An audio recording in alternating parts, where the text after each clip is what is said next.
Welcome back to Canada Tonight. Thousands of computers had their memories wiped out today by the Michelangelo virus, with South Africa hit the worst. But here in Canada, damage was minimal. Ranazawa reports. For the last 2 weeks, Ruja Manojlovic has been working frantically to prevent a virus from spreading at Women's College Hospital. It's not the virus you might expect in a hospital environment. This one only affects computers. It's now scanning C automatically, which is... She's been trying to stop the feared Michelangelo virus from contaminating the hospital's 350 personal computers. It's a virus designed by computer hacks to destroy information and paralyze computers today on Michelangelo's 517th birthday. It initially gets transferred from some floppy disk onto your hard drive. And from that point on, if anybody comes and uses a floppy, it gets onto that floppy, and then it goes from one station to another station to another station. We're trying to figure out where the problem is. Earlier this week, Manojlovic detected the virus in several computers and managed to clean them. Despite on 3 years today.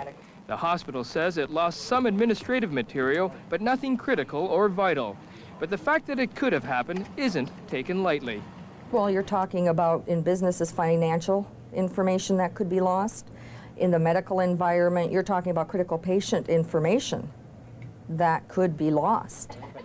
Because of the dangerous consequences of computer viruses, Manojlovic says practicing safe computing is like practicing safe sex. There are precautions that should be taken.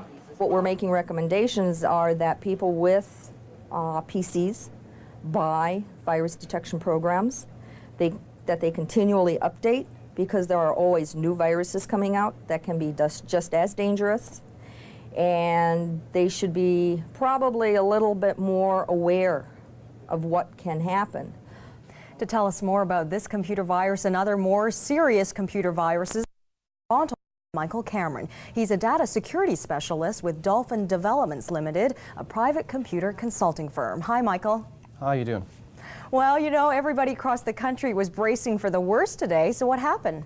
Well, we were pretty lucky, actually, because, I mean, you would have had to have been on the moon or somewhere else not to know that this was coming. There was a lot of stories in the press and television, so we figure about 90% of the damage was mitigated just simply because of the education that was happening. And now, this one did get a lot of publicity, but there's a lot of viruses out there. How many right now? Well, right now we're running about 1,100 viruses. This one got a lot of publicity because it had a set date and a popular date that people could deal with. But right now there's about 1,100 viruses out there that go off on certain times or with counters. So there's a lot more out there working every day because tomorrow 7th it's not over yet. So where did all these viruses come from? Well, they come from all around the world. A lot of them are coming from Bulgaria. There's a few from the States and stuff. But mostly they're people that are flexing their intellectual muscle. You know, really what you're doing here is seeing people take a note, put it in the bottle, drop it in the ocean, and see how far it goes. And what's the worst one you've ever come across? Well, there's a number of them out there. The problem is any virus, it's not supposed to be there, so they're all bad. But there's one out there called the disk killer, and that one does, it really trashes data. Michelangelo is pretty bad for what it does. There's a number of them out there called Rage.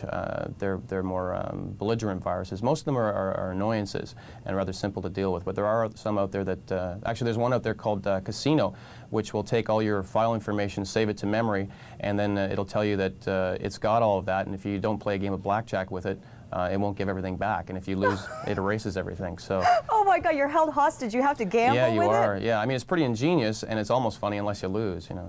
So if you win, you get to keep everything. If you lose, it's gone. You got it. Oh my goodness. Fortunately, that one's not very popular. What kind of people come up with these things? Gee. Well, we know who a few of the people are, but right now there's not much we can do to them simply because the laws are lagging behind technology, and our legal system is made to go slow to make sure it's a positive change. Oh, sorry, Michael. You can actually trace where it came from originally? Well, sometimes we can. There was a virus called the Pakistani brain virus, and two brothers in Pakistan thought that it was a bad thing, people pirating software. So they were selling pirated copies of Lotus with the virus on it. And when you took it home to the States or whatever, it came up and said, your system's now infected. We're going to trash your data. If you want to fix it, phone us at blah, blah, blah, and send us $40. So. Well, when we heard about all this Michelangelo stuff, I mean, everybody was running out to get those discs that can detect whether you have the virus. Now, does it actually fix the whole problem too? Well, it depends on what one you use. There's a particular product we use, which is McAfee Associates. It's a well-known shareware company in California, and they sell a number of different modules, and one will detect the virus for you, and the other one will remove it. Detection is fairly easy once we get a hold of a sample. Cleaning is more difficult because it's like having anything, say, in your body. No matter where it is, no matter how benign it is, it's a very difficult thing to extract.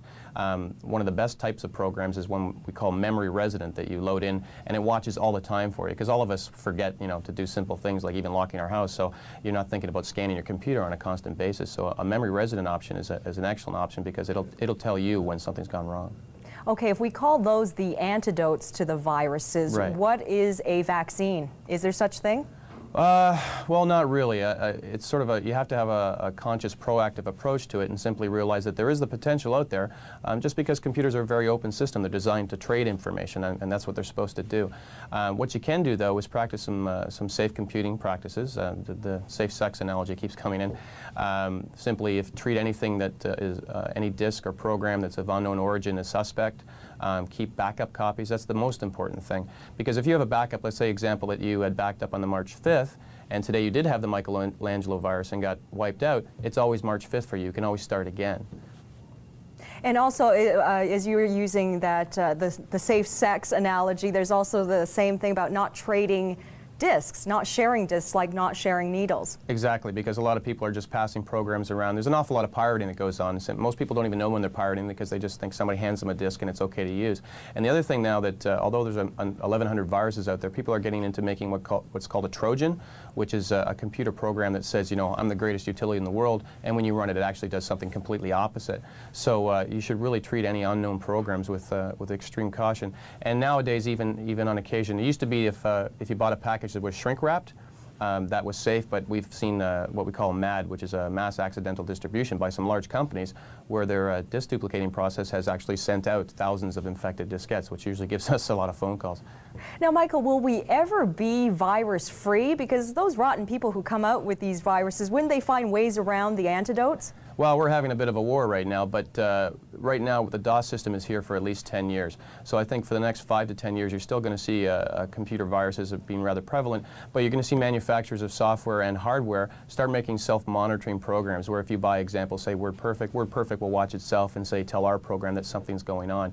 And these kind of things will become just common practice and eventually just become a more secure environment. And as we move on to more and more complicated operating systems, it becomes more and more difficult to write a computer virus for it. Okay, Mike, thanks for talking to us. Thanks a lot. Good night.